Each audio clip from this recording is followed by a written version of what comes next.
À 6h30, le journal vous est présenté par Roman Oquet. Bonjour Roman. Bonjour à tous. Comment compenser la perte des céréales ukrainiennes et russes? La sécurité alimentaire au menu du marathon diplomatique à Bruxelles aujourd'hui. Sommet de l'OTAN, du G7 et de l'Union européenne.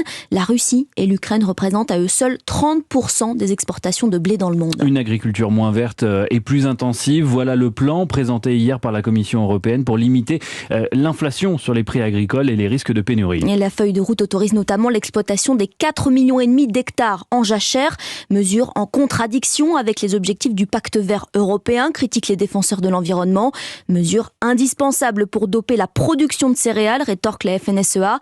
En Bretagne, la correspondante d'Europe 1, Sandrine Prioul, a rencontré Laetitia Bouvier, membre du syndicat agricole et éleveuse de vaches laitières. C'est pas du tout ce que vont préconiser les écologistes, j'en suis consciente, sauf que on peut pas laisser des gens mourir de faim. Le conflit est à 2500 km de ces 65 vaches laitières. Pourtant, l'éleveuse suit de près ce conflit et s'inquiète. Moi, je regarde plus loin que la ferme. Genre là, on est devant les champs. Voilà, les vaches, elles sortent dehors, elles ont leur alimentation avec l'herbe, mais l'herbe, on n'en a pas toute l'année. Il y a besoin de complémenter avec d'autres nourritures. Et je pense à mes collègues qui sont en volaille, en cochon, qui ont besoin aussi d'alimentation. Une urgence, mettre fin, dit-elle, aux restrictions de la PAC de mise en jachère de 4% des terres cultivables.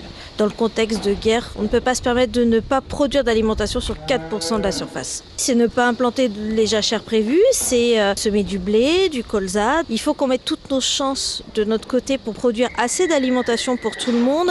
Toute la surface ukrainienne elle est perdue, donc il faut qu'on arrive à produire autant qu'eux sur moins de surface. Donc on a besoin de produits qui soient naturels ou chimiques de toute façon. Mais dans ce cas, les mesures pour une agriculture plus raisonnée attendront. Argentré-du-Plessis en Ille-et-Vilaine, Sandrine Prioul, Europe 1. Voilà une agriculture raisonnée freinée par la Commission européenne, donc qui a renoncé à publier hier 2 propositions législatives, l'une sur la baisse de 50% des pesticides d'ici 2030, l'autre sur la part du bio portée à 25%.